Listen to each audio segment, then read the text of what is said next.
It's live. We are live. Intro time. 3, 2, 1. If I can find it, 2 seconds. Good. Wow.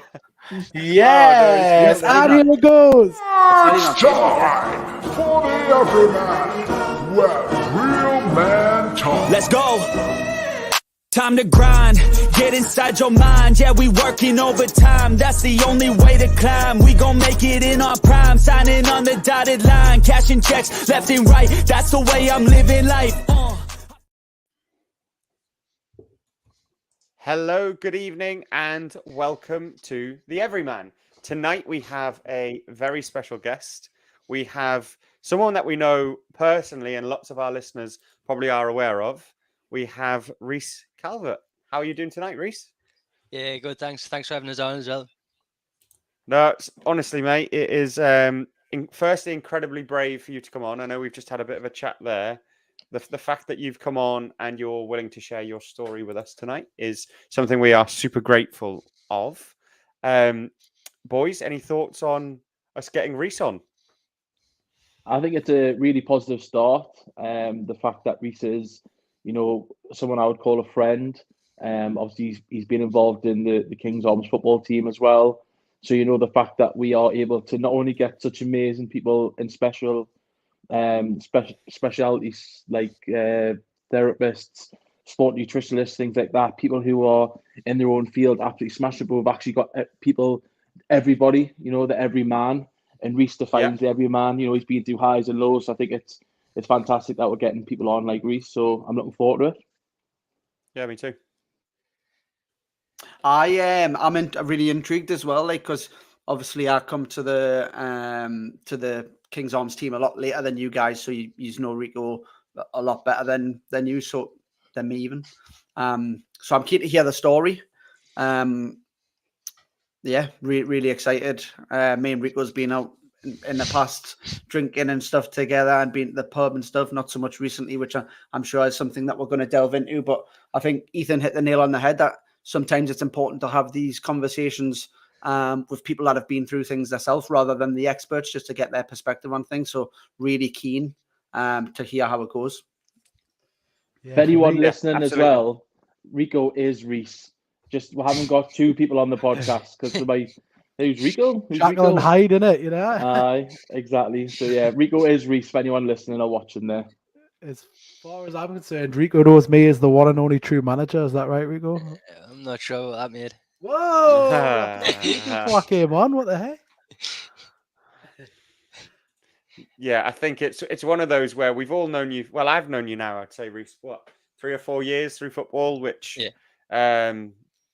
what I would say, what we're going to talk about today is I've known you that long. We see each other, well, when you turn up, about every week at football, and I just wasn't aware. And I think that's probably one of the big messages that I would get from today's episode, especially, is that you might think that your friends are all okay. You might think that everything's going great in their life, but actually, as part of a football team and a group of mates, that you and your story, I just didn't know it until probably this year, where we've had many conversations, especially once we started doing the pod and you spoke up saying, Lou, actually, I've been going through some of my own shit.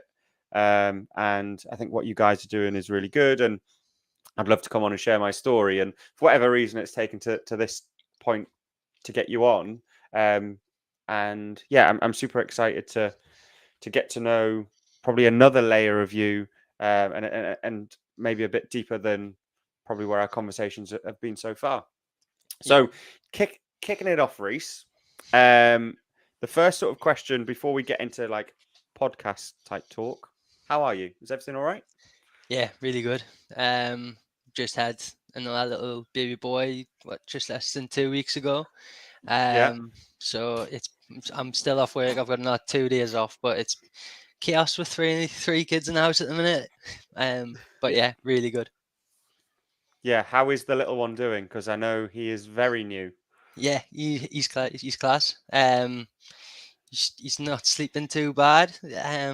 But Yeah. obviously it's still a challenge, that lack of sleep. But yeah, it's just been great. Absolutely great.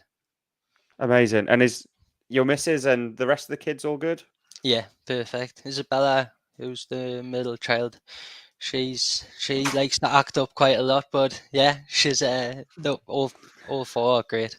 See, I'm dreading when Uh, it gets to that age with Alfie. Like Alfie's only 1 now, and I'm like, Yeah. it's already so hard. I don't know how you have 3. I'm like, oh my god, it's already hard enough Yeah, with 1. it is so hard with one. Yeah. 5, 2, and a newborn. So God, madness. it's a bit of a madhouse at the moment. Yeah. Yeah, no, I bet. So let's kick it off. As part of our podcast, one of the sort of the key questions we ask the majority of our guests is, what does men's health mean to you? So this is a mental health, physical health, men's health type podcast. We talk about the highs and lows of men's lives. We share our experiences. We speak with experts. And something that's really interesting that I've learned through this is that no matter what people's experiences are, or no matter what people's sort of knowledge of men's health are, there seems to be some really common themes. So I'm really interested in hearing your answer to that question. What does men's health mean to you? Yeah. So I guess really in the last few months, the meaning behind it for me has changed a lot. Mm-hmm. Previously, it was health wasn't really important to me. I didn't really care about my health. I ran mad distances and things, done mad challenges and stuff. Yeah. While drinking every day, and that was my way to say I'm healthy. Yeah. When I was far from it. But like now, with everything that's happening and what I'm going through, like the health for me now is like looking after myself in the best way. And for me, it's to like keep myself active, set goals, set challenges. Mm-hmm. For me to train for. If I don't have something sort of a goal to aim for, then I become lazy and I don't do the training. And the training's the part that keeps my mind healthy. So really, it's keeping them goals and challenges set to keep my mind and body in the best possible shape. And Yeah, also I think that. family as well, making sure they're happy and supported. When I was drinking, they weren't my priority, and now like they are, and that's another way for me to keep my mind great. Yeah, So- I think. Go on, Ethan. No, so I was just going to say there, Rico. So you've touched on something there. So obviously you do quite a bit of running. For those that don't listen, I believe you're part of a run club. You know, you've always done like a lot of running, and you'd be unbelievably fit as long as I've known you. I think you've now kicked on since obviously the giving up the booze, which is your story you're going to tell. But obviously now you've took it to a next level. Would you say that it's goes hand in hand, sort of your mind being clear and having sort of that emotional clarity, and sort of being able to stay sober, it goes in hand with your training, your running? Do you think that's a big determinant factor? 100%. Yeah. Without I wouldn't be in the place I am today if it wasn't for running, which is crazy to think. Running, such a simple thing, can do such wonders for like my life. But it's like the last few weeks I haven't been able to run. I hurt my foot on doing the 400-meter hurdles a few weeks ago, and I can I still feel good, but I can feel I'm not quite at that place where I was a few weeks ago. Mm-hmm. So it just shows the importance of me being able to get out, run, and also have them challenges set, sort of thing. I haven't really got any challenges with the baby coming and sort of had to put everything on hold, really. So Yeah. not having that, it's like the motivation's dropped off a little bit. Mm-hmm. So yeah. Before, sorry, Lou, Go you on. go. No, go, mate. I was going to say, before we really get into your story, it's probably jumping the gun a little bit on a question here, but are you fearful with the added pressure of a new baby coming that potentially you could slip back into old ways or old habits because you don't have the mechanisms that you've built within your life through running, exercising, giving yourself time, space to deal with sort of the struggles that you had? Yeah, it's been something that's been on my mind. And I have been thinking about it, but I think even just spend this time with my family, not doing anything, it's been brilliant. Yeah. I've loved like every day just Yeah. having time off with my kids. Like 2 weeks, Yeah. I can't remember the last time I actually had 2 weeks off, like as a like Mhm. bit of annual leave. Summer holidays are here, so cruises been off the whole time as well. Yeah. So at this minute, I feel really comfortable. Obviously, when I go back to work and I'm juggling all sorts, I think that's when the real challenge will start. But it's something that I just need to keep on top of. In It's about awareness as well, like Yeah. your own awareness and making sure that you know Mhm. when I'm starting to get back to that place, I know that I need to get myself out. I need to do something just to freshen myself and like Mhm. be prepared. Really, I think Lou's Yeah. question pretty much tied into mine anyways. It was kind of perfect hand in hand, because what I wanted to say is, I know you said obviously basically how like running is your sort of free space and kind of clears your mind and keeps you motivated, etc. But having that new baby probably has taken part of that, like, and almost transformed it into a family orientated sort of mindset.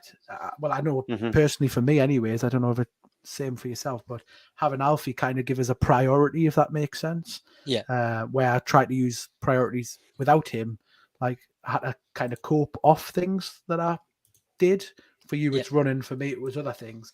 So as far as that's concerned, it's nice to kind of refreshing to hear that people go through the same stuff, which is why it's good to talk. I think yeah, a lot of the time Mhm. we don't feel like we're normal, and then when other people say things and you're like, actually, you know what, I kind of get that. You kind of like, you Yeah. know what, it actually makes sense. So yeah. Yeah. So let's really get into it here. In terms of you and the struggles that you've had, if you were to sum them up in a few sentences, recent, you can elaborate further if you like. How would you describe the challenges that you've sort of faced over, I don't know, recent years? Okay, so I've only really started to know that I had a problem with drink pretty much Hmm. maybe the last year or so, 5 months sober now, but it was probably about, I wouldn't even say a year ago or so. November was when I tried to stop the drink. It was all, and like you say, we'll get into the sort of more nitty gritty, but I realized I had a problem with alcohol. I tried to stop. I started going to AA, things like that, and I kept picking Hmm. that drink up, and to the point where I did try to commit suicide. I ended up on the train lines next to the station at Westmore. Um, didn't know what else to do. This and that was the moment of madness where everything, stand in the middle of the railway lines, waiting for a train to come. No. It was scary. People seen us go on the train lines, so they managed to use the phone on the crossing, to, like just get the train stopped. I came off the lines once I seen a train coming behind us, and it was at a crawling pace, so there was nothing I could do. There was nowhere I was going from there, so I came off the lines, and yeah, it was awful. It was an awful time. It didn't improve after. It probably got worse for a couple of months after, up to the point where I did a running challenge, and that Hmm. changed my perspective on everything. It's interesting you said about the one thing I wanted to ask actually is, I know you said you went to AA the first time, so like you did seek that help, but somehow still managed to like get to the point of where you were feeling, suicidal to the point of acting upon it. So from that perspective, the support network that you got from the AA, do you feel like you had any help with that, or what was the experience? Because obviously I've never had to go through that myself personally. So what was that support network like? Yeah, it was a big help. First of all, helped me identify that I was an alcoholic. That was the main thing I got from the first meeting I went, basically. Because I went in not knowing if I was one or not, someone that I wasn't sure if I just like to drink too much. I was a normal person, just I got carried away. I did, like, that's what I was telling myself. I just drank because I'd had a stressful day, anything like that. Um, So to get that identification that I was an alcoholic, because I got so much from the person that shared their story. It was pretty similar to my story. And I met a lot of people who were really supportive. They were really, really supportive, and they helped us a lot. But they did talk about like alcohol and stuff quite a bit. And one of the nights I actually walked out of my AA meeting and I went straight to a pub. Yeah, I went straight to a pub, and it was like, I don't know, it kept like popping into mind.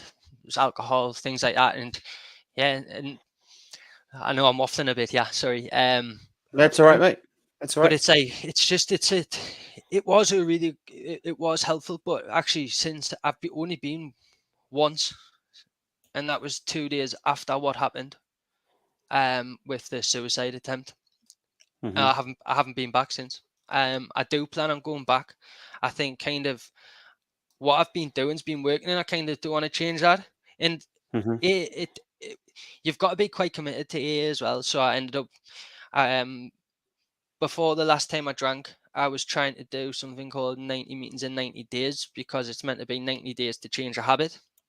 Mhm. So by going to a meeting every night, you're less likely to have a drink when you're at the meeting or whatever. But all I ended up doing was working, meeting, work, meeting, work, meeting. Wasn't seeing the kids. Some nights I wasn't seeing them at all. I went in bed. By the time I got in, it was more pressure on Charlotte. Charlotte was pregnant, so it wasn't easy for her, but she supported us in every way she could.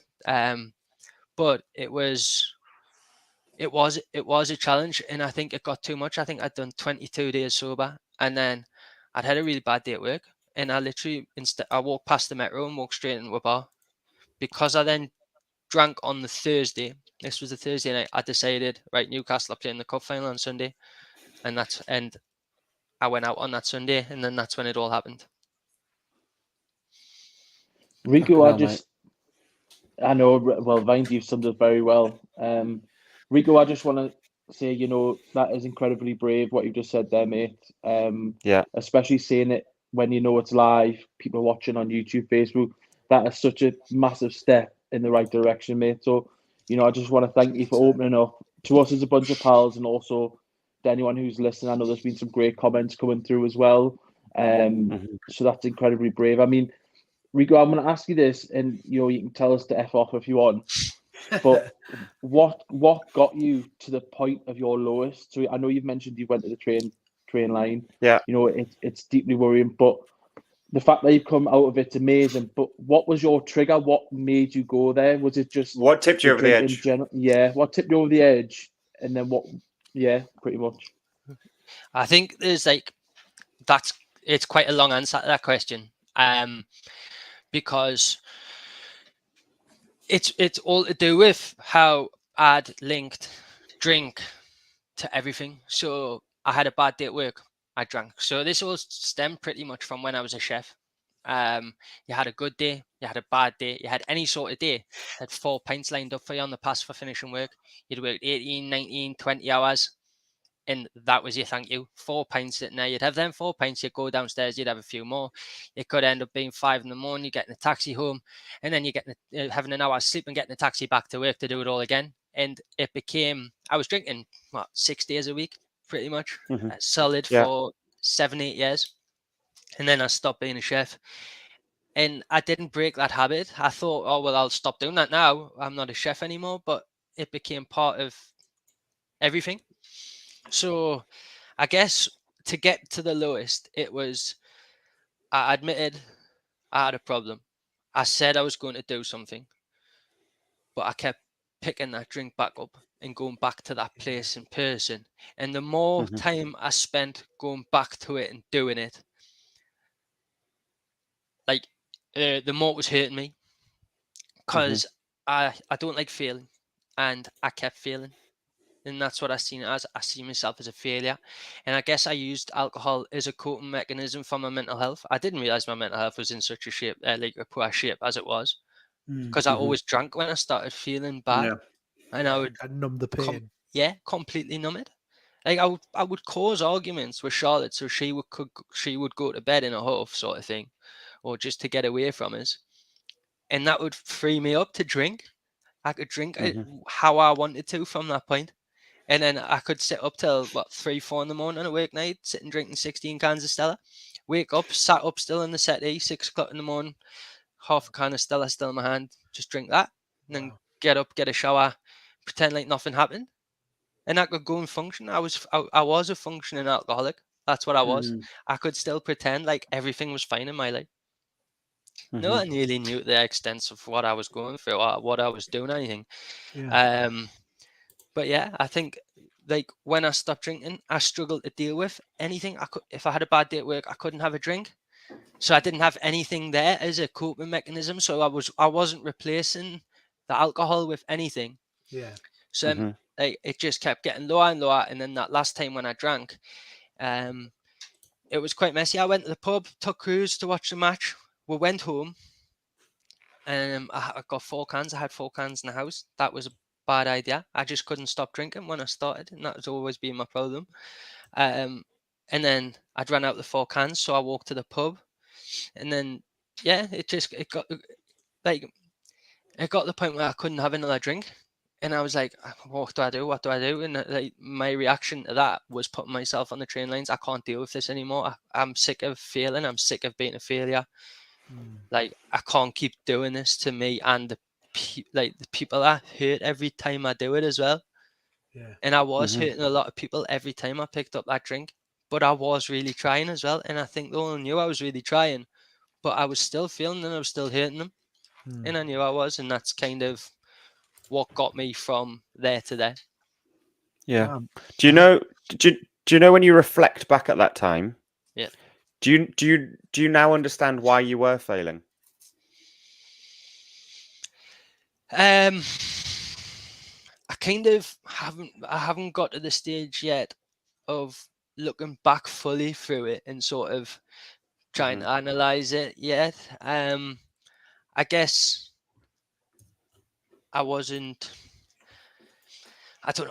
I'll be honest. I don't know the honest answer to that. I think after what happened, I knew I couldn't drink anymore. I knew what it was going to do. It was going to take.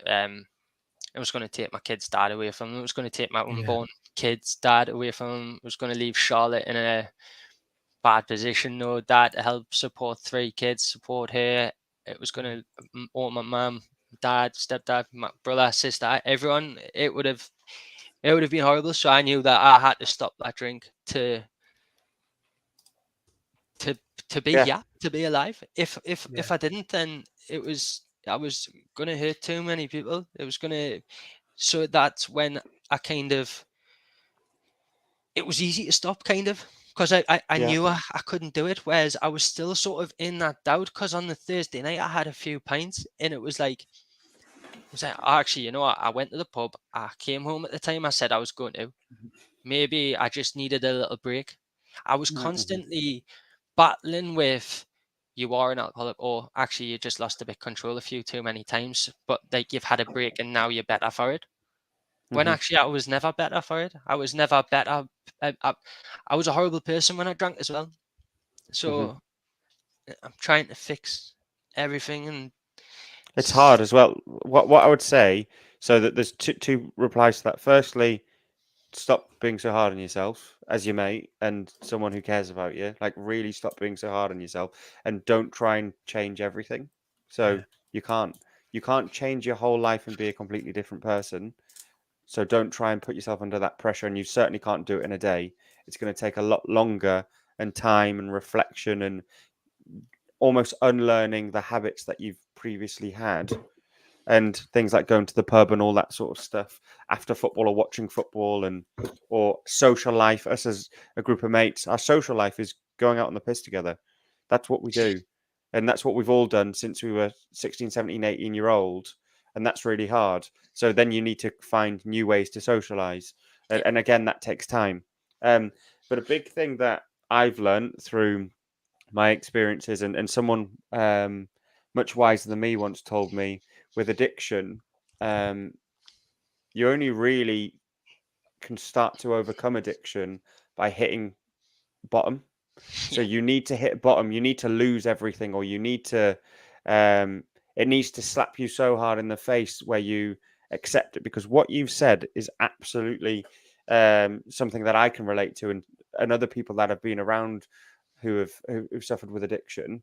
You convince yourself that you're not an addict. You say, I might just have a little bit of a problem. Well, I went out on that drink and I had shots, so that's why I was too drunk and that's why I couldn't stop. Or it was just payday, so I had a bit more money for that night out, so I just stayed out because I could. Like, they're the stupid things that our brain convinces us of.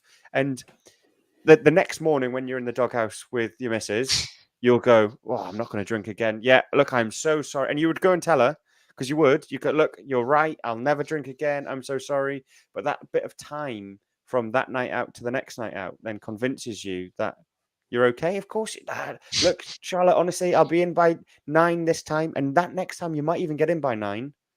But then it's the next time or the time after that is the problem, because you've convinced yourself that you don't have a problem. And I promise you, that's something that we've talked about alcohol a bit on this podcast before, and it's something that I have some of the traits that you've said around, like convincing yourself and thinking I don't have a problem and whatever. So yeah, I think I'm probably in that page where, or I'm at risk of being where you got to, of maybe considering myself as I don't have a problem with it, when I clearly do, because I can't stop. If I'm drinking, I never want to go home. I just want to stay out drinking and drinking and drinking, and that's a problem. And I think lots of men, especially even if we look at our group of mates, 30 of us at football, will. How many of that football group, and that's just one football team, are in the same boat? 10 at least, off the top of our head, we could all name out of 30. So that's a third of one football team who are all in a very similar position to what you were, Reece, but then haven't quite yet, or may never, but got to that point that you got to, and that's terrifying. Yeah. I think as well, to touch on that, like rock bottom place, I think that links back to AA quite well as well, because when people were sharing their stories, they used to constantly mention like rock bottom, rock bottom, rock bottom. And I was like, well, none of these have happened to me. And they would say it was yet. Yeah. And it's like, if you, they kept saying, if you don't change now, it will happen to you. And I was like, no, it'll not happen to me. It'll not happen to me. And it did. I hit a rock bottom. And like you say, I think it was needed for me to be able to go, whoa, actually, I need to change. I need to change my tactics here completely. I just need to stop. I just can't even get close to thinking about it. And yeah, I think that you say about the drinking, the not being able to stop, that was me down to the even in the house. When I stopped going out as much when the kids came along, like I just drank. I just done exactly the same in the house. I'd sit up till 4 or 5 in the morning drinking. It wasn't healthy for anyone. I was always in a bad mood the next day until I had my next drink. If it was on a weekend, I would like make an excuse not to go out, not to do the family stuff we've had planned, so I could sit and watch horse racing. Or the first race is starting, I can have a beer now. And it was just non-stop. I could never get a handle on it. If I said I wasn't going to drink till the Friday, some will come, oh, Newcastle are playing on Wednesday night. Actually, I need to have a drink then. Something always came up. Yeah. I mean, I've got to say, Rico, I'll be honest with you, like when you first joined the team, I don't know if that was kind of like from a timeline perspective, like where you were going through it the most, but I could have never told. Do you know what I mean? I would have never known that you had these demons that you were battling with. You always turned up. Like I never seen you like really pissed, if that makes sense, or nothing like that. I couldn't tell that you weren't. You're always the smiley lad. You're always the one who's having like all the fun and doing the piss take, and always like kind of like a bit of a joker, you know. So from my perspective, I would have never even noticed. And I suppose a bit of me kind of feels guilty that, like, I know we're not like super close or anything, but I feel guilty that I never kind of like asked how you were doing enough to like kind of figure out that there was something on there. And as far as I'm concerned, like I kind of take a little bit of not responsibility, but kind of like I feel a bit shit at the fact that I never really delved deeper into it because I think your class, like I do actually consider us like mates, even the short time we're together. But like from my perspective, it's just something you don't really consider and how someone's going through because you're so busy with your own life. Do you know what I mean? Yeah, I think as well though, if like you had have asked us, like all I would have said, oh yeah, everything's fine, and I don't know necessarily if at that point I'd even realised there was a problem. If I'm honest Yeah. with you, I don't think it was that long ago. I did actually realise. Yeah. I mean, there's loads of love for you right now. I don't know if you can see the comments, but there's absolutely loads pouring in for you right now. I haven't looked. I don't want to. Yeah. You've got a lot of people who love Rico. I'll tell you that much. Yeah. I don't want to have a look yet. Ethan, you have a question? Yeah, mine's not directed at our guest tonight. Mine's actually just directed at Dean. Has he said a word, and is his microphone working? I just want to know. I'm too busy listening, and then every time I think of something, you guys are like me. So I was just like, yeah, but no, I mean, I think what Lou was saying earlier on about resonating with your story. So much of what you say links to me as well. Like I think it's one of the big ones. And one of the main reasons is the FOMO, the fear of missing out, and that's like I know that when you left the team for a bit and then you thought about coming back, you weren't sure because you thought you were going to get a no-show pub fine off me every week for not coming back to the pub. But no, I was happy to waive that one for you, mate. At first, I was rubbing my hands. Oh, he's give up the drink. He'll not be coming back to the pub. Yeah, it's a £5 every week, but. No, honestly, mate, like really well done. A lot of people that have listened to this podcast before know that both me and Lou attempted to give up the drink. Mine was more towards aiming to try and do only drink on special occasions and, not drink every week. Come home when I say I'm coming home. And a pint an hour. Yeah. I started off with a pint. I was allowed 2 pints in the first hour, then 1 pint every hour after that. And that started quite well. And I managed to do pretty much the same as you. I got through the first part of the year till the 26th of March when Newcastle got to the final of the Cup. So that's when, mine restarted. And then it started like that. And then it was like, well, when I go on holiday, I'll drink. And then I went away on holiday for 3 weeks and I come back, went on another one. And now it's pretty much just, it's just sort of regressed. And I think it's one of them things that it's so hard to do. So, we keep saying it. We say this. I think it's our catchphrase now. But hats off to you for doing it, mate. You can take your hat off. and keep it up, mate. Honestly, like we touched on it before the podcast. It's one of them things where we say, they always say they're recovering because they've never recovered, and it's because it's a something where it's so easy just to slip back into it.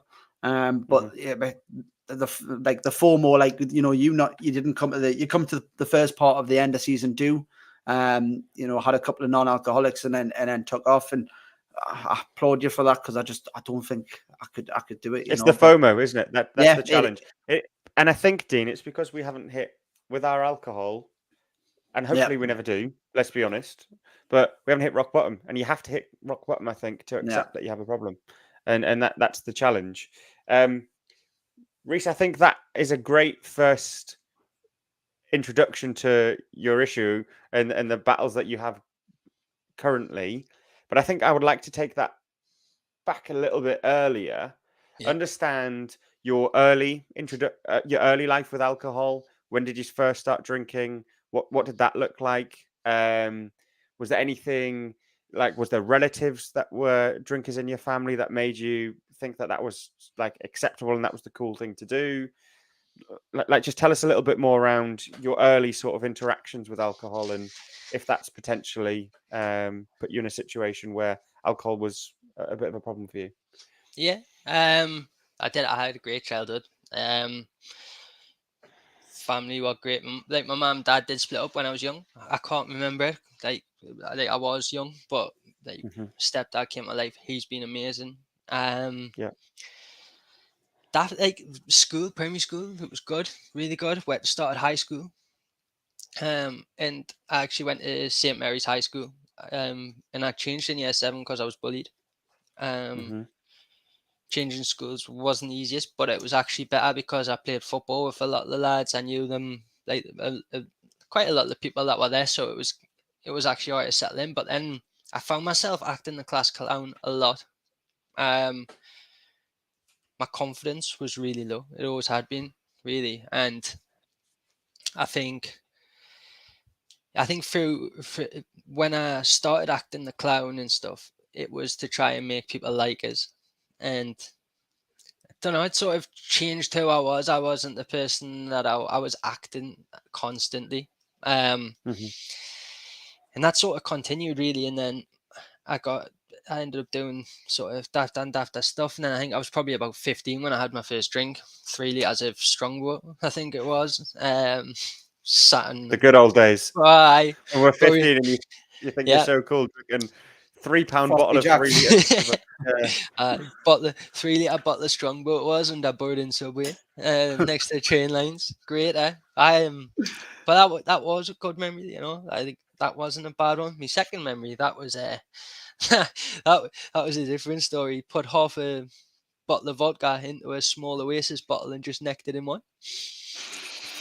Can imagine I was trying to eat sticks. People are telling us a stick was a hot dog, and I was trying to eat it and everything. So, yeah. But I think it wasn't so much a problem when I was younger. Like I went to town. I started going to town when I was 16.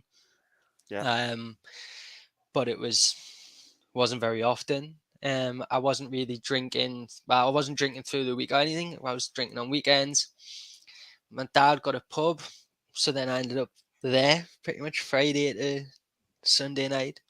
And then it was probably when I became a chef at like 20. I think I was 20 years old. I was 19 when I started, and then 20 when I was fully into it. And that's when the drinking started getting heavier.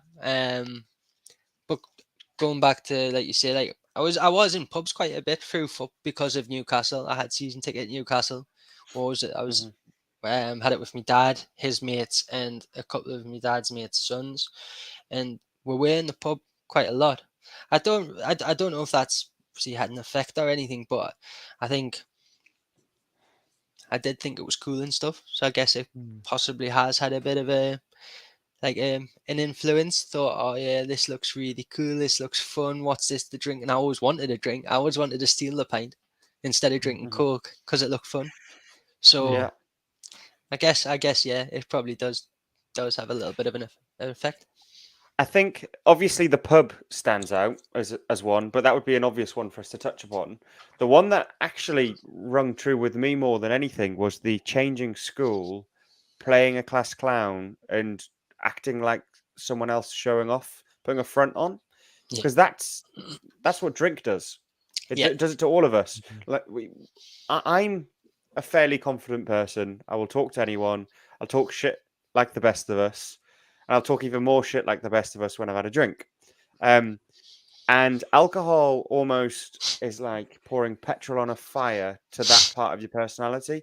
It just, if you are slightly shy or slightly nervous or whatever, and alcohol allows you to be more sociable, allows you to be more funny, or think that you're more funny, think you're more cool, engaging, whatever, because you can then be this. You lose your inhibitions a little bit. You can be this clown. You can be the funny one. You can be super confident. Then I think people like that, and I probably count myself as one of them. That's where alcohol really is a problem, because it allows you in a social way to be the louder person. And Ethan, I know we've touched on this before. That's definitely something that is you. I'm describing myself, but I also know I'm describing you from what you've said before. Yeah, you can shake. Definitely not me. Definitely. I can confirm that Findy does chat wet back you when he's pissed. I can confirm that to everyone listening to the podcast. But I'm a wicked drunk, me. I'm a great drunk. I don't chat wet back you at all. I'm not going to lie, Ethan. The first and pretty much only time I've seen you drunk, you nearly started a fight at Dino's wedding. So yeah, well done to that. That is true. Very true. Shall we move on from that? I like how Job's acting large because he's just come on camera after finishing his tea as well. So let's not call us out. Let's not call us out. No, if we're gonna have pardons with the lads, we'll see what happens. All right, I'm going after my voice. He's starting again. But Ethan, I'd like you to touch on that a little bit. And I know I have called you out on it, but you have mentioned it before, and you are someone that I know very well. So I am going to put you on the spot. How has drink affected you in that sense? yeah, I mean, my addiction isn't with drink as much as it is with food, but my drink has been a problem for me. I overindulge quite a bit. Similar to Rico, I remember being 15, 16.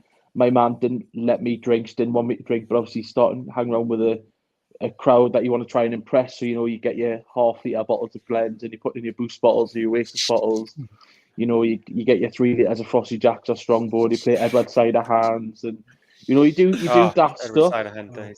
Great game. But you do that stuff, and for me, it changes my personality. It enhances my personality because I like to think I'm in a similar boat to Vindy. I'm probably a bit more cocky than Vindy. Vindy's very professional. When he's sober. But I do act the clown, and it just enhances that. But there is a nasty side to me as well, which I've not shied away from. And one of the big reasons of starting this podcast or being on this podcast is because I want to make right some of the wrongs that I've done. I've upset a lot of people, whether that's friends, ex-girlfriends, just even regular people by the way I've behaved, and letting drink bring out emotions and things that I would bottle up. So I tend to bottle a lot of things up, and then when I'm pissed, it'll release. Instead of just talking to that person or being honest with that person, I'm not really comfortable with this, or I don't like this. Can we change it? So, in that aspect, drink does have its plus side. It makes you more confident, but it also, for me, it turns me sometimes elsewhere, and I don't have a line as of yet of when to stop drinking. I don't see a limit. I just drink and drink and drink. Sometimes I'm physically sick. Sometimes till you pass out, things like that. So it's a tricky line, and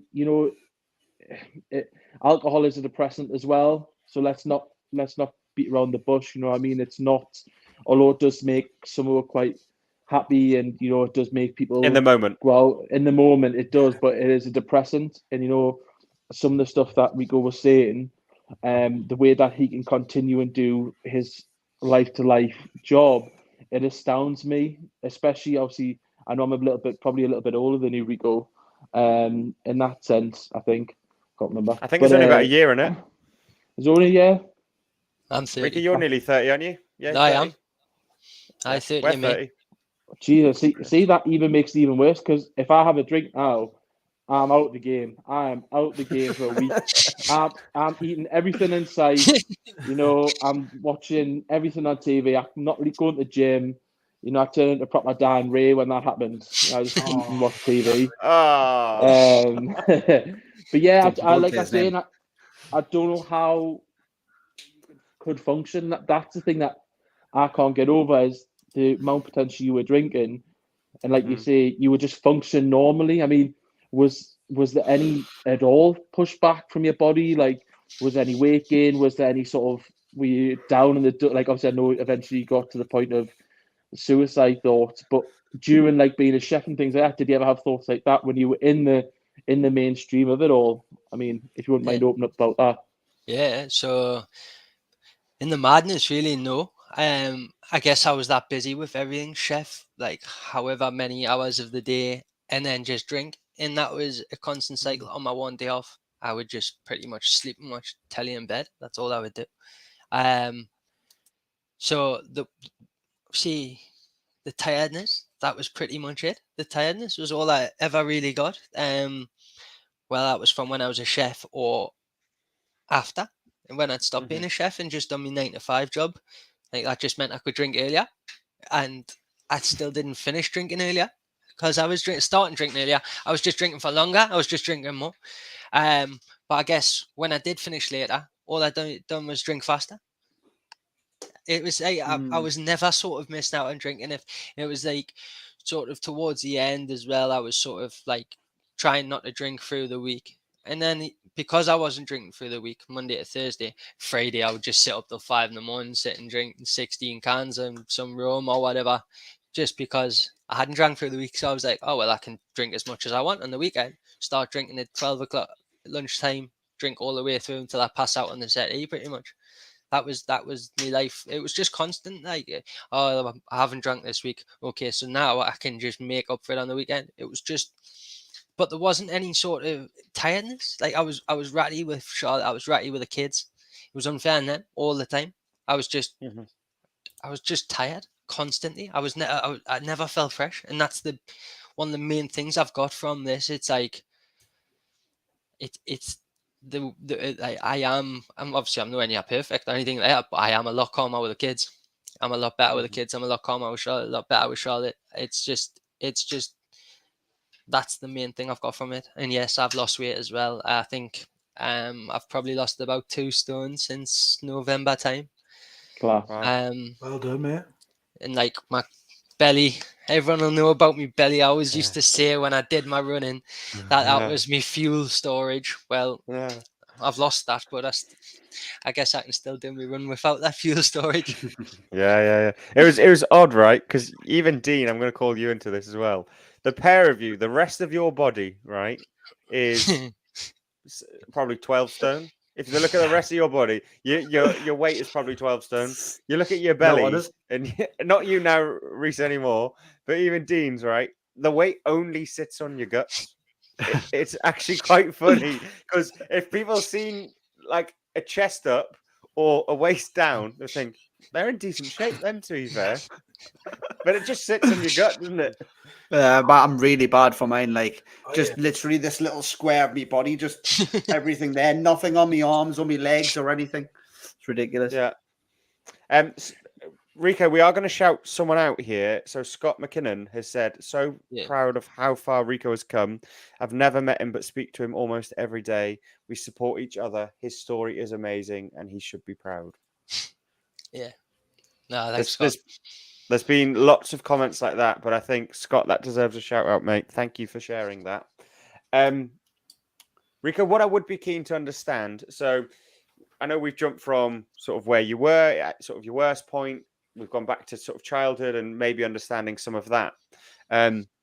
Let's talk about your recovery and how you've done it, how you're doing it, what it looks like. So if we go back to the day after train tracks, and you wake up that next day, were you drunk at the time on the train tracks?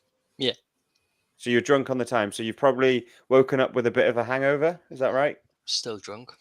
Still drunk. So you've woken up the next day with a bit of a hangover, or drunk. Because did you just carry on drinking in the morning? No, stopped. No. Okay. So you went to bed. I ended up on the train lines. When, like I say, the trains, I seen it pretty much. Well, it was stopped. It was going less than 5 miles an hour. There was nothing I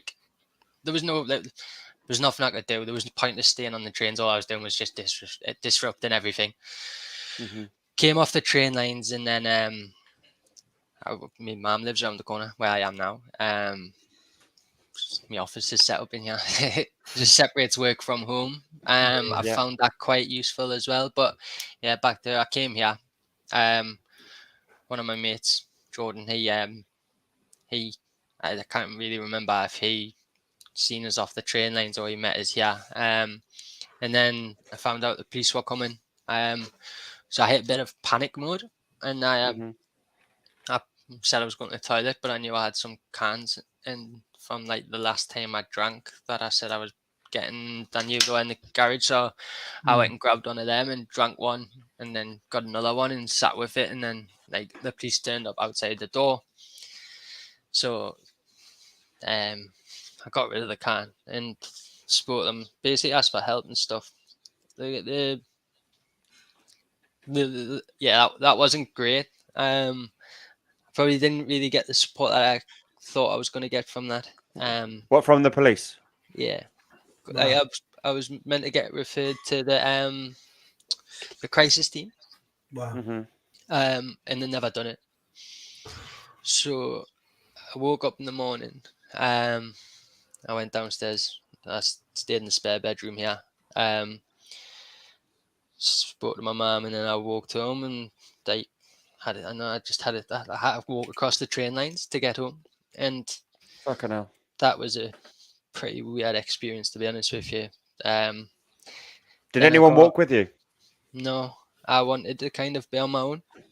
I was in a weird little place mentally. I felt guilt. I felt shame. Mhm. I felt all sorts of emotions, to be honest. And I did just kind of want to sort of walk on my own and have a cigarette and kind of try and process everything that just happened. Mhm. So I've done that. I got home, and Charlotte had been trying to ring the crisis team, and that's when she knew like that the police hadn't referred us, so I had to self-refer. Like they came out. It was tough. It was really tough. The first, I think, so that happened on February the 26th. And I was off work for 12 weeks. Mhm. And I needed every day of that, really. I think kind of, I went back to work, I think it was after 6 weeks. And I wasn't ready, but like money had started like dwindling. I Yeah, was on you start. XSP. Yeah, starts going down, doesn't it? It's tough. Got a family, got a house, got bills to pay. So yeah, I went back, and then I pretty much went in to work as if nothing had happened, really. And by my second day, I had a full breakdown, sat here, couldn't Yeah. even look at my computer screen, so I went back off again. I did Manchester Marathon, and I hadn't done really any running at all. And I was with the 4-hour pacer. I wanted a sub 4-hour marathon. I was with the 4-hour pacer up until probably mile 22. Mhm. And I sort of got bumped out when I was trying to get some water. I got bumped out the way, and then I had to like sort of go back and get the water. By the time I eventually got my water and had a drink, the pacer was quite far away, so I had to play a bit of catch up. I stopped for a piss as well. Yeah. By playing that catch up, I eventually caught them back up after about 2 miles, but I put in too much catching them back up, and I ended up doing 4 hours too. And I seen that as a massive failure, and that had a bad impact on my mental health. I felt low again. I felt like I was worthless again. Failed again, even though I wasn't drinking. I'd failed again. And then for my 30th, I decided I was going to do the 4 miles every 4 hours for 48 hours challenge, the David Goggins one. Yeah. I massively underestimated that, to be honest.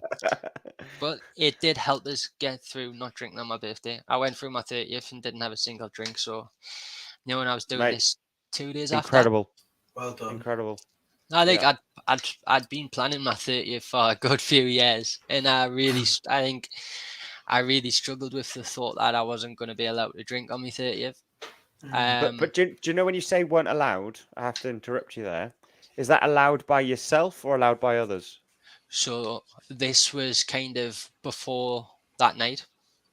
So before when that I night. was Okay. when I was in A, I always brought up like it's my 30th. How can I not drink? Yeah. Obviously, after it happened, that didn't even come into the equation because I didn't want it for me. I think more so I was stopping for Charlotte and the kids when I was at A. I don't think it was for me. Yeah. I don't think I was doing it for the right reason. You need to be able to. You need to do it for yourself. Yeah. You can't do it for other people because you'll never do it. You need to do it for you. And I think as much as I did want to stop, there was always that what you mentioned before, Dean, FOMO. It's massive. Huge. And I couldn't. My life had been drink for so long. I didn't see how I could have a life without drink. So, but that 4 miles every 4 hours. So the first I started 4 o'clock in the afternoon. Done that. Probably went far too quick. Burnt myself out on the first one. 8 o'clock one came. Done that. Dan Ray done that one with his. And then was it either 12 o'clock one? I had 2 people come to join us, Dan, Ray, and Matt, who I used to work with at the NHS. slept in, didn't I? I only went to sleep at 11:15. So No. I remember seeing that on Facebook. Actually, I remember seeing Yeah. it. Like, I'm sorry, I'm doing it now. Don't worry. So I woke up and it was like 4:15, and I remember I was lay on the settee for at least 45 minutes before I got myself up, and I was like, I failed the challenge. Oh, wait, what's the point in continuing? I might as well just quit now because I didn't do the 12 o'clock one, so I'm not doing the 4 miles every 4 hours for 48 hours. It's not going to be that. But in the end, I got up. Good. And I'd done 8 miles at 4:15 in the morning, and it was one of the best runs of my life. Like, genuinely one of the best runs I've ever done in my life. There was no cars on the road. Like, the sun was just coming up. It was, honestly, it was just so peaceful in my mind. Unreal, that, mate. And I'd done 8 miles at 4:15. I think I finished it about 6:30 or something. So I only had like an hour and a half until I started the 8 o'clock one. And I got that one done as well. And then I thought, you know what, I'm just going to continue and go with it. I done the rest of them that day. And I had the 12 o'clock one, which I'd done on my own. And when I did the 12 o'clock at night one on my own, that's when I made that video about the things that I had been going through, because I just thought, like, really, like, you know, if there's one thing that I can use what I went through, it's to share my story and help other people and make it like known that people you do know do struggle. Yeah, and like, by making it like sort of doing this, you've given me the opportunity to come and do this. It gets my story out there, and it means that other people. I have had messages as well, like of people saying that, like, what can I do to help this person that I think might have like messages on Facebook of like, how can we get him help and things like this. And like, I'm available. Like, if anyone wants to talk, if they're struggling, like, I'm here. Like, anytime for a chat. So, but yeah, I think that 4 miles every 4 hours changed my mindset completely. Yeah. Like unbelievable. Like, I was so close to giving up. I'd failed. But I don't know. I just decided, right, I'll just continue. And when I finished that last run, I think I did cry. I was with a couple of people, and I think I did cry. But it was just amazing. I felt on top of the world, and I was like, no, if I can do this, I can do anything. And I've kind of stuck with that. And that was that moment where everything changed. I wasn't sitting struggling anymore. I wasn't moping around. I wasn't doing, I don't know. It's kicked us into action. I've been running since, keeping my mind out. Like I said, obviously not for the last few weeks, but everything has been much better since that day.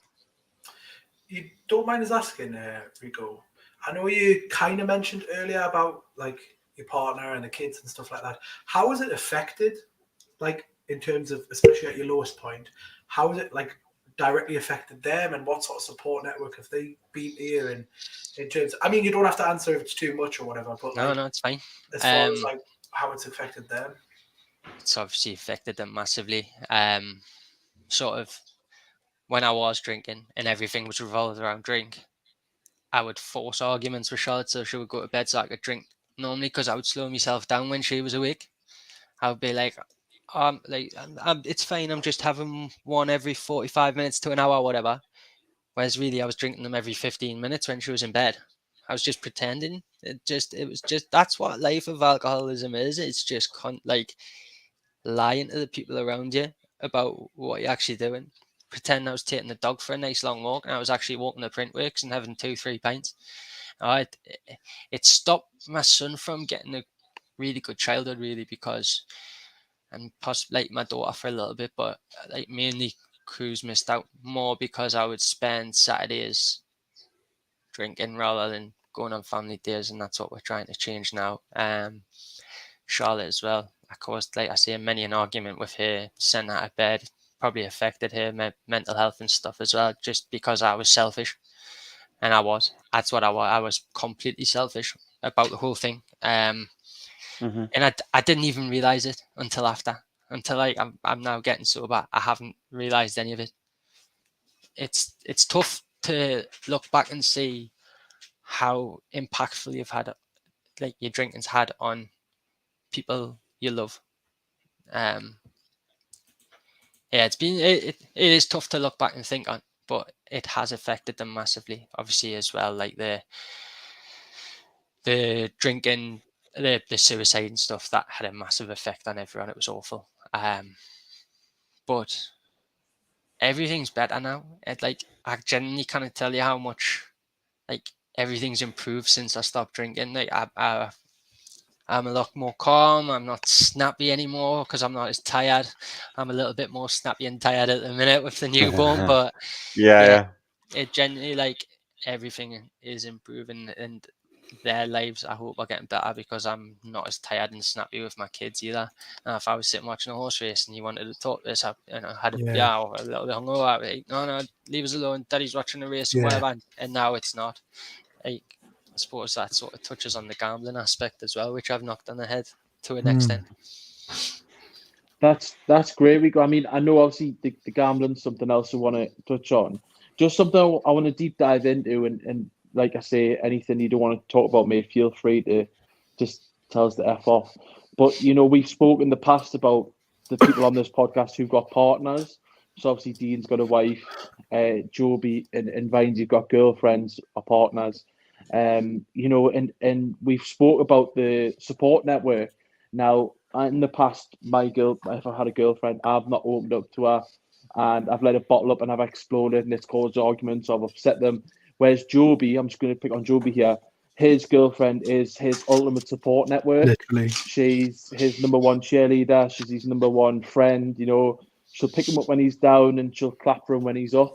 So, you know, it's something that, you know, it's really lucky. Now, I want to know a little bit more about your relationship with Charlotte in that aspect, because it does sound as though, and I don't want to sound rude, you pushed her away and to drink, which is something obviously you're over now. But how did that relationship, did it continuously struggle? Was she a person that maybe came to you and tried to speak to you about it, or were you very much left to your own devices? And how did you overcome those barriers? Say, if you didn't want to talk to her, how do you now talk to her moving forward, especially when you have those bad days? I'm more than happy to answer any question. You just don't need to hope. Like, I'll answer everything you just put my way. I guess it's a tough one. I did push Charlotte away a long time. I think where there was a lot of times where our relationship wasn't great at times, and it was down to like me drinking. She's pretty much gave up drinking because of me, really. I think I've put her off it for life, which isn't something I should laugh about. That's like more of a nervous laugh sort of thing. But yeah, it's like she was always there to support us if I wanted it, but it was more so I was picking drink over everything, and like I say, like pushing her away so I could drink how I wanted to drink and stuff. Like we went, like I say, that there's been a lot of hard times in the relationship, and I'm just really happy she stuck by us to get to this stage where things are getting a lot better. Unreal.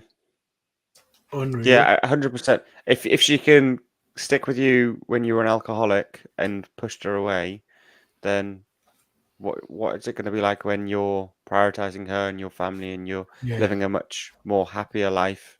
So yeah, credit. I think we need to give some shout out to Charlotte here. She sounds incredible. So obviously we've all met, or most of us have met her, because she does come to watch the football matches sometimes, and yeah, she definitely is your number one fan.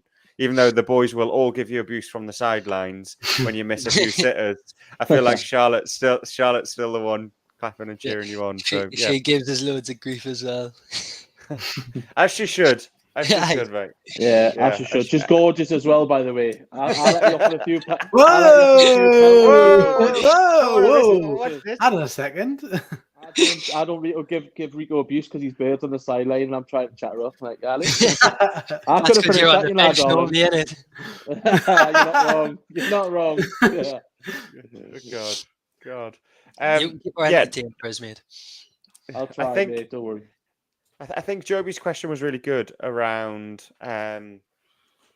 around the impact that had on your relationship with Charlotte. But how has it impacted your relationship with? You've mentioned your mum a few times in the pod. How has it affected your relationship with friends, for example? Like we've discussed around our social life being around drink, and your dad's owned a pub previously, so I presume your dad is around drink. How has it impacted your relationship with other people since you've then started to step away from drink being your social life? Yeah.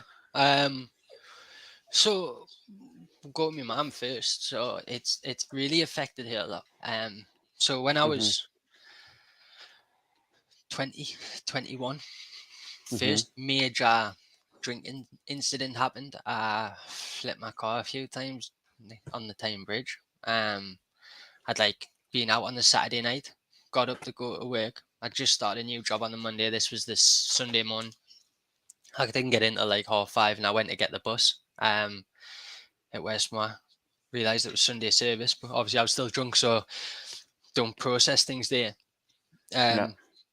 So I walked back home, jumped in my car, and yeah, like I had to get cut out the car by the fire brigade, and I was meant to be going out for an Fucking Indian hell. with work on that Sunday night. So my mum and stepdad, they followed us into town, and they seen the Tyne Bridge was closed, so they actually went round and pulled up next to it, and my mum and stepdad were trying to get to the car. Obviously, the police had it all boarded off, and the fire engine were cutting them out, so they just thought I was dead. So you can kind of see the stress I've caused my family, like for years through drinking. Not going home when I said I would. Some days not coming home for 2 to 3 days. Just constant pushing boundaries, arguing with people because I've been drinking, arguing with people because they want us to slow down me drinking, stop me drinking. Just it's been a lot of arguing, but like I've always just, I mean, I like put a, like when you said before, Joe, about like always had a smile, I was always the joker. That Literally? was the mask. Facade. Yeah. That was the mask. That was the picture I painted when I was out. I drank and put that picture on, but then sometimes I drank too much and I ended up turning into the one that was crying and that. Yeah. And I'd done that quite a lot. Big shout out to like me group of mates that have been like my group of mates for years as well. Like one of them, Joe, he was the one that said to us I should go to AA for the first time. So I went there, and then all my mates have been like unbelievably supportive over it as well. Like not wanting us to go to pubs, not wanting us to do like things like that. Like Yeah, that must be unreal. Go and go karting. Like for my birthday, we went paintballing. I just trying to like do things. Like one of my mates comes over and has non-alcoholic Stellas and Heineken. We get different ones from Morrison's and that, and we're sitting and watching football and things, or like the bare knuckle boxing and stuff, while drinking them, and like sort of do that. You know, like they've been a massive part in like helping us, and like just being in like the lads group. Like they've all been like unbelievably supportive, and I know that's something that a lot of people trying to get sober struggle with because they don't have the most supportive mates. And it's like Owen on the like not everyone in the football teams like sort of being aware of like the whole thing that's happened. So like when everyone was drinking the Jaeger bomb, someone went, Reece, you haven't had one, he has one. And Owen literally stepped away, went, no, Reece doesn't drink anymore, take it away from him now. And it's like, that's good to have because sometimes I won't have that defense myself. Yeah, 100%. So to have them people around you that are there to say no for you, that's what you need. You want real mates, don't you? Yeah. That's the thing. Definitely. We were saying that like you need to have that that network around you of people that are going to support you. And I think that's a main one, you know, like the lad, I think I'm guessing he's your COD friend. Is it Scott McKinnon? He stole what I've been waiting the entire podcast to say, which is, I've said it before, but I'll say it again. Alcohol's the only drug that people, when they say they're not taking it, people think you're weird. They think there's something wrong with you because you're not drinking alcohol. And it's a hard one. But just obviously, again, you were just touched a little bit on it, and you've said you'll answer anything, so I'm just going to ask again. With the gambling, you said that, that I know personally that was a big thing. It's been a big thing in my life at one point. Now I'm next to nothing. I'll dabble now and again, but how was your gambling? Where are you now? What sort of things have you put in place to sort of help curb that as well? Yeah, so gambling and alcohol went hand in hand for me. If I won, I'd want to drink. If I lost, I'd want to drink for two completely different reasons: celebrate or try and forget about it. And I was betting every day, like every day, even on shite that I shouldn't be betting on. I never sort of got a Ukrainian women's football now like that, but it was like, yeah, I didn't want to say the name, but it never got like. So I think there was a couple of nights when I started going to AA, when I did pick up a drink, that I ended up on slots and stuff and lost a lot of money, which I hadn't really had before. But the gambling, I realized I couldn't not drink, and sorry, how do I put this? The two of them just went hand in hand. So if I was trying to stop one, I needed to stop the other. It wasn't that long ago actually, but I did GameStop,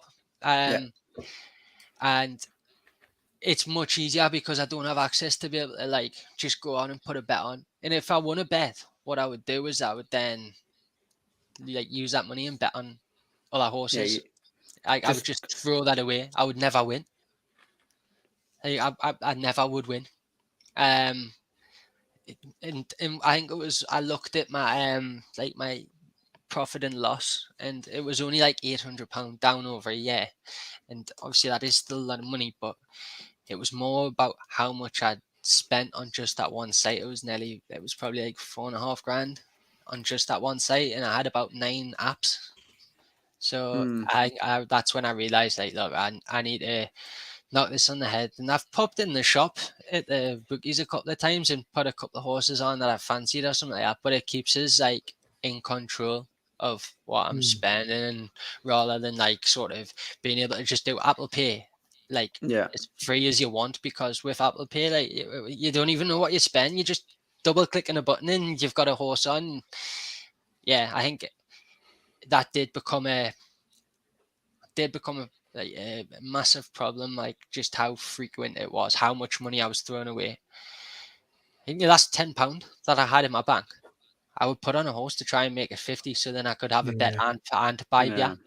And that's not how you should be living your life. And I am trying to change that. I think with that, just to jump in again, just to follow up on, was because we had the group, which was Rico's Bets, which was where Rico would give us some tips, and he'd give me a tip, and I'm forever grateful for that. I won about £600 or something in 1 week. But I tend to find with people that are doing the gambling, and my mate Sean plays for the football team. He won't mind me saying used to have a big problem with it, and not so much. But what I found with it is people such as yourself, when you're just looking and you're having a look at the spread and that, you're seeing how the teams have done, the horses have done, you can normally pick yourself, a good couple of horses that have a good chance.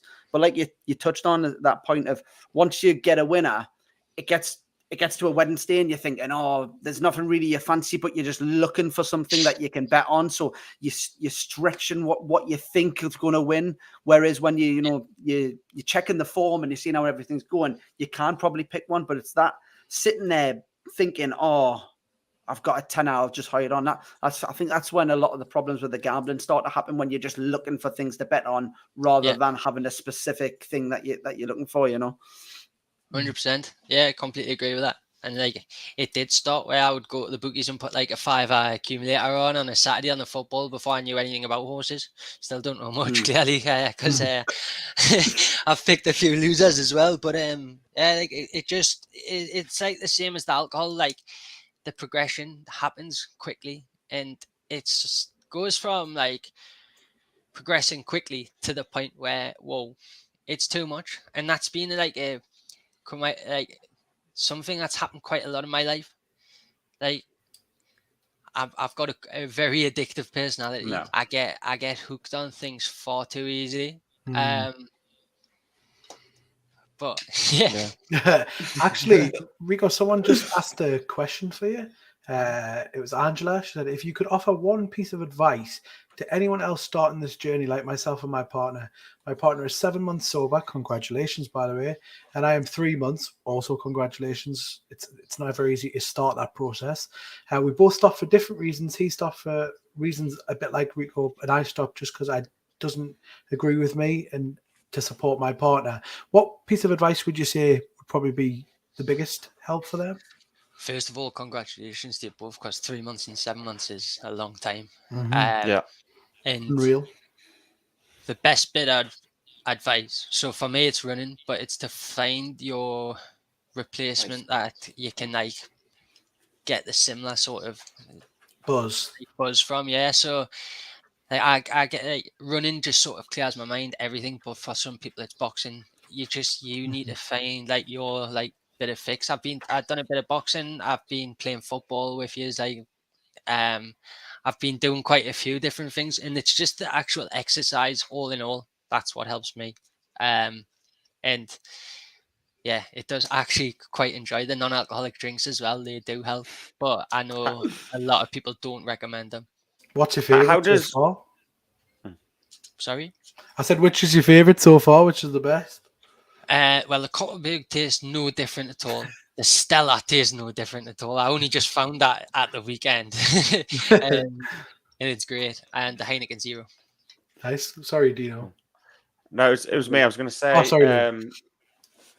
Yeah, but with regards to obviously finding exercise or like that's really helping you, how is being honest that you're like coming out and saying, I was an alcoholic or I am an alcoholic? How has that changed things for you? Like actually owning your shit. Well, I lived a lie for so long. Yeah. So many people didn't know who the real me was. I only showed people what I wanted them to see, and it would be this like person that had a smile on the face, like trying to make people laugh. That's what, but that, like I say, that was kind of like the mask from school as well.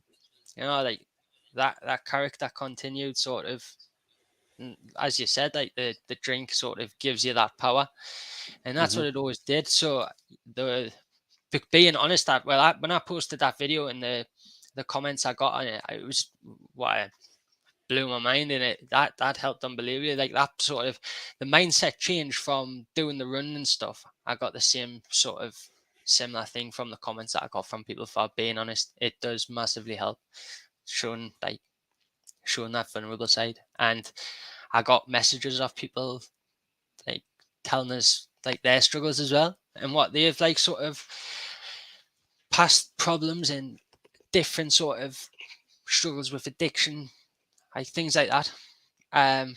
That was really nice to see people could like who I hadn't spoken to in years as well, that could come up and speak to me.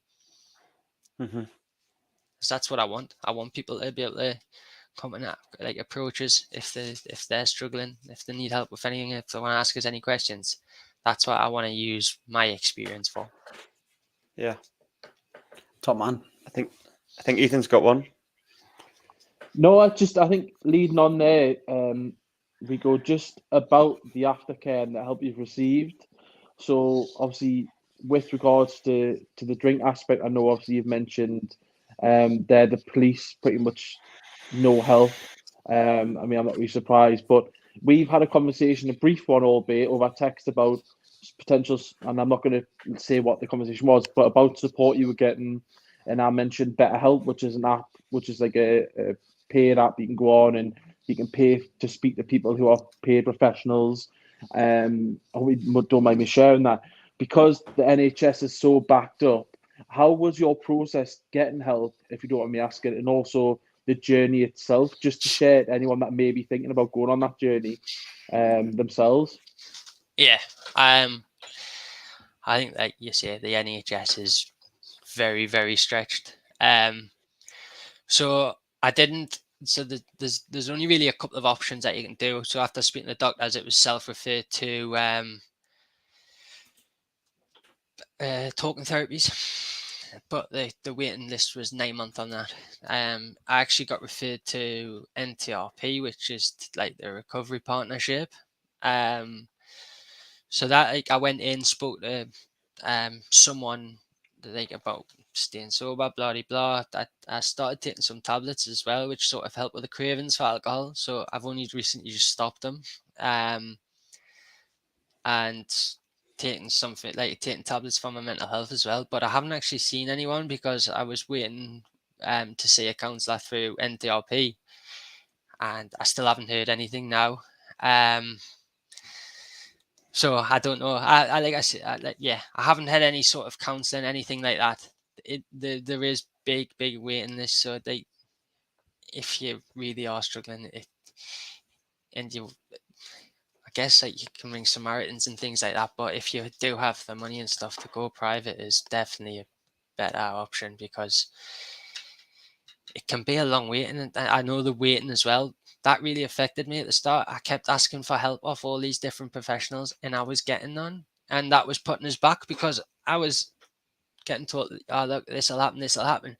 None of it was happening. So I was kind of like, what's the point in us being here? Like, what? I'm here. This has just happened. I'm asking for help and no one's helping. I feel it also. I feel it also plays into that part of you convincing yourself that you didn't have a problem, because in that you're putting yourself out there going, look, I need help, I have a problem, and then they go, yeah, well, like someone will come and someone will call you, like we'll be here to help. But when they don't, you then must, I presume, doubt yourself and think, well, I mustn't have that bad of a problem because no one's speaking to me, so I must just be able to carry on how I want to carry on. Yeah. It's, I guess the main help I did receive was after the suicide. That was when I did really start trying to get help. There was many a night when I was trying to stop and things that I had to ring Samaritans. I was sat in front of a box of tablets in my kitchen while drinking a bottle of rum. There was quite a few nights like that, where even to the point where I'd written a suicide note, but I don't know if that was maybe more sort of like a cry for help than actually wanting to do anything at them times. Like sort of just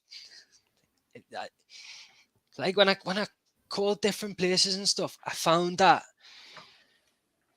it wasn't the greatest help. The greatest help I got was off speaking to people close to us. I think that's the best advice I can give. I do think that these professionals that do want to help, I think they're just massively underfunded and stretched. I think the best thing you can do is speak to the people closest to you. If you can't speak to the people closest to you, speak to someone that's a little bit more external that you know you can confide in. If that needs, you can come and speak to me. But you need to get it off your chest in some format. There's someone that sort of knows you, because then they can sort of, I don't know, like they know how best to give you advice. They know what you've previously done. I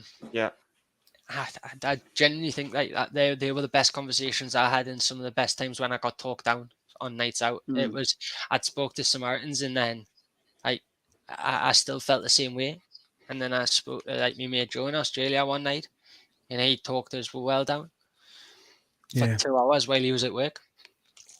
I think sometimes it's the release as well, isn't it? Just that having it off your chest is kind of like, in a way, a healer in itself. I mean, obviously, I've never been through anything with alcohol. I mean, I don't know if any of the boys or anyone knows. I don't drink, full stop.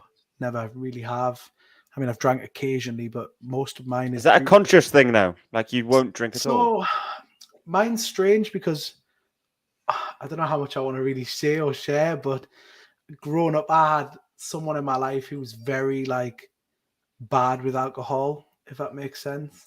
And that kind of like put me off in a sense. Like I always used to say, like, I don't want to turn out like that, like in a nasty sense, like they were quite nasty. So I think even growing up, like I kind of didn't want to turn into that person. So I stayed away from it and shied from it. And then I don't want to say I judged people, but in a way, like on nights out and stuff like that, I would go on the nights out and I would really not drink. I would drink to some extent, but not to the point like I was getting drunk or anything like that. And I always used to make the excuse, I don't get drunk, so I don't drink. Like, really, it was just I didn't like drinking to the point where I didn't feel in control. And a lot was because of my personal past, which I just didn't want to admit to people. Yeah. So for me, it's always been like a thing I've been afraid of letting in, and hearing stories like yourself and other personal family members who've went through it and like have had really tough times with it. I feel guilty for like almost judging people for it as well, because a lot of times you don't see the story behind the alcohol abuse. You just kind of see like, oh, they're just an alcoholic. You're just an alcoholic. Like, that's it. And I kind of feel guilty in the sense of. You don't have to feel guilty, mate. No, but because your perspective is your perspective. But I have judged people for it. Like, I know I've judged people for it. I know personally, like, I've been on outs out and I've seen someone like falling over and being sick on themselves, and I thought, oh God, they're just complete idiots. Do you know what I mean? And really, I don't know what that person's going through, and I feel like that's something now I've got a lot more perspective on, and I think you're helping a lot of people, Reece. I'll be honest with you, me too. Especially from the comments. I mean, I know you said you didn't really want to read them yet or whatever, but there's a lot of people who saying like, you know, even just helping one person, you've helped me today, kind of thing, and it's something that you've got some balls, mate. You really do. Yeah. Yes. I think as well, like to go back to that point you just made, I think you don't have to feel guilty about judging people, because when I was drinking in that madness, if you had told me that you weren't drinking on a night, I would have judged you. Yeah. So, and I did do exactly the same. What, you're not drinking? You must be. It would like, I think you are either weird, or if it was like a last say that, oh, you must be pregnant. They were the two options that went in my head. Or you whipped, or your missus didn't let you, or like whatever that is. Yeah, no, mate. That's the challenge, especially with young lads. I can't speak for young women because none of us are young women. Is the fact that there's that social pressure for us to, if as Dean alluded to, as one of the guys who commented did, you have to drink. Like, that's what young men do socially, even older men, but generally us from 18, some of us a bit earlier, to even us at 30, our whole social life is built around drink. That's it. It's go out for a drink. It's like you going go-karting, or us going for food. Like, we're going for food on Thursday for an Indians, the football team. People will just be getting drunk. You're in the chat, mate. People will be drinking, and it's one of those where, like, I'm going to go and not drink, but people will go there and see. Look, even whether he's joking or not, it's that. I was being serious for a second when I shake my head, but like, it's mad, isn't it? It's just our culture. Like, immediately I'm thinking, oh, we'll see because I'll get him a drink or something. You know, like, it's so stupid, really. It's our culture. Yeah, it is. I think what I'd like us to do, because we are getting close to the wrap-up point, Reece, is we have a part which I'm going to let Ethan just tell you all about it, because I always get in trouble every single week. So basically, do you want the banner as well, Ethan? 2 seconds. Go on then, why not? We need a song, like. Yeah, we need a song and a better banner. How are Joe? Whoa, how That's awful. That is so bad. I'll make one with Ethan's face on it, like a poster. Ethan's face going on like, Chris Hemsworth's body. Yeah. Chris Hemsworth's body. That's a good one. Like, sorted. It's getting done tonight. With Rob and Ryan either side of it. Oh, I thought we were going to get through an episode. When's their episode going to be? We'll have to have Rob and Ryan on. However, we've just got to at this point. I think we could get one of them on. I'm sure. But yeah, so basically, we went a tangent there, mate. So we have a section of the podcast which Vindy likes to take over, but for once he's let me say it, which is see no evil, hear no evil, or hear no evil, see no evil, depending on what. Ethan can never decide what it is. I can never decide what it is. And basically, obviously, we've heard your amazing journey, mate, and it's far from over. You know, we're all incredibly proud of you, and we're mates, and we're always here for you. But people who don't know you, or people still listening, or, you know, anyone who watches this later on, is there maybe a book, a podcast, even, you know, if trash TV, which got you through those days, that you would maybe recommend to someone, maybe in your shoes, or maybe just a regular listener, if you wouldn't mind. Right, okay, yeah. So one of the first things that I read, I don't really read. I'll say that I don't have the attention span. I struggle to concentrate a lot. But the audiobook, David Goggins' first book, probably popular, but the first book's definitely a lot better than the second, and sort of talks about the journey and stuff. And there's one I'm reading now which I'm actually really enjoying, but the audio is actually terrible. Scott just said, "Don't say Love Island." I used to love it. I never don't watch it now. Who's your favorite? How are you've got a favorite? Come on. I'm just gonna tell you. So there's one one thing I'm trying to get into now. It's like triathlons and Ironmans. So the book's actually called Can't Swim, Can't Ride, Can't Run. Dino, get on the order. Dean, I hope you order that, mate. By Andy Holgate. Right. Andy Holgate. So far that I'm into it, it's been a really good read. Although the person doing the audio is unbelievably boring. Oh. So maybe read the book instead of listen. But I am still enjoying it. It is a good one. But definitely the David Goggins, like his sort of story, it's inspirational. Yeah, it's incredible. And stuff. Yeah, His mindset's mad, isn't it? It's just unbelievable. Like I've never ever seen a human that can just create the mind Focus. in a certain way. Literally, it's crazy. There is actually one more as well. It's called, I think the book's called The Marathon Man. He ran how was it, something like Is that a film? 402 marathons in 402 days. And his story is unbelievable as well. I met him when he did it. He did like a inspirational speaker thing at one of my work conferences, and his story is insane. And then he just decided to go and start running marathons, and he just ran one every day for 402 days, raised over £1 million for like child bullying charities and stuff, got a Pride of Britain award, and just insane. So yeah, them three I would definitely say.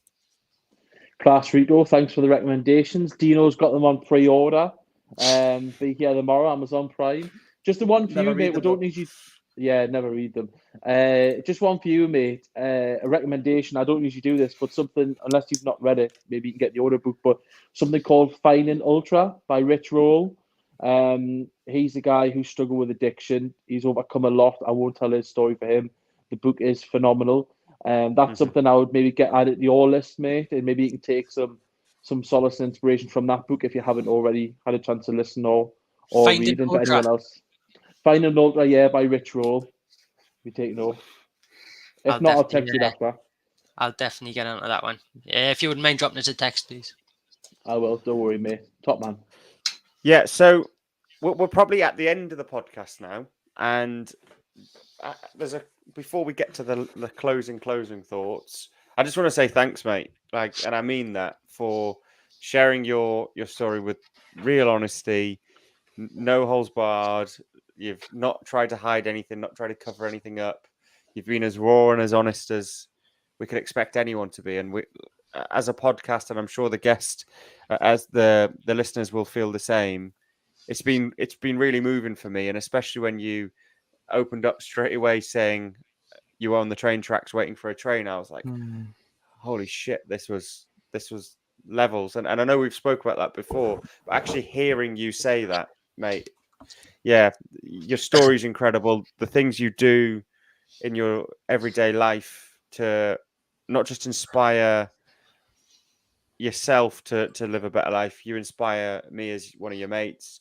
You have a whole football team of lads, even though we'll rip you at times and you'll rip all of us, like we're all super proud of you for what you've achieved. And I know it's 5 months sober now, and yeah, huge admiration for what you've achieved, mate. And I'm sure the boys will echo all of that.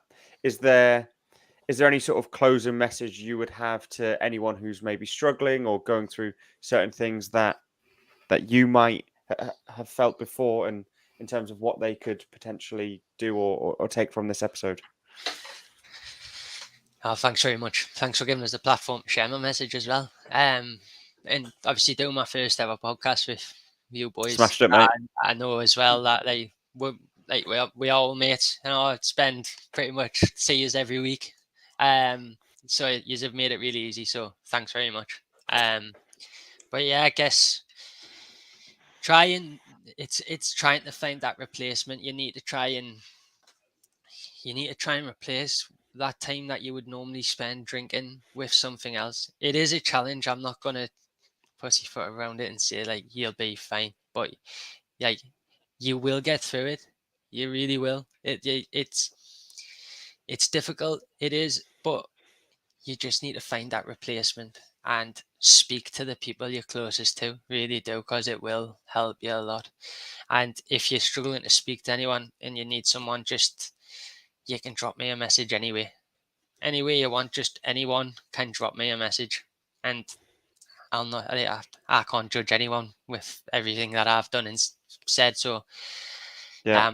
I'm open as to anybody. Legend. Absolutely love that, mate. Top man. Yeah. So Reece, want to really thank you for your time and coming on our podcast. Maybe hopefully not the last time you come on. We would like to get you back on. Definitely even to come and co-host and meet some of our cool guests. I'm sure you'd love to do that too. So definitely. Great. Yeah, I've loved it. Thank you very much, boys. Legend. All right. Thank you very much to all of the listeners. We really appreciate it. You can follow us on Amazon, Spotify, YouTube, Apple Podcasts. Obviously, give us a follow on Facebook, all that sort of jazz. Please recommend it to friends, family. We're just a group of ordinary lads, all dealt with our own version of shit in our lives, trying to make a difference to the everyday man out there. We get expert guests on, and we would love you to join us on our journey to make a difference. Absolutely. And one thing before we do end the pod, I just want to thank everyone who's, especially the people who've give some positive love towards Rico. It's never easy to open up, and I think you've made it really easy for him in that respect. So cheers to everyone. Legends. Night, lads. Thank you very much. Bye, everyone. Thanks a lot, lads. Everyone. Cheers. Bye-bye.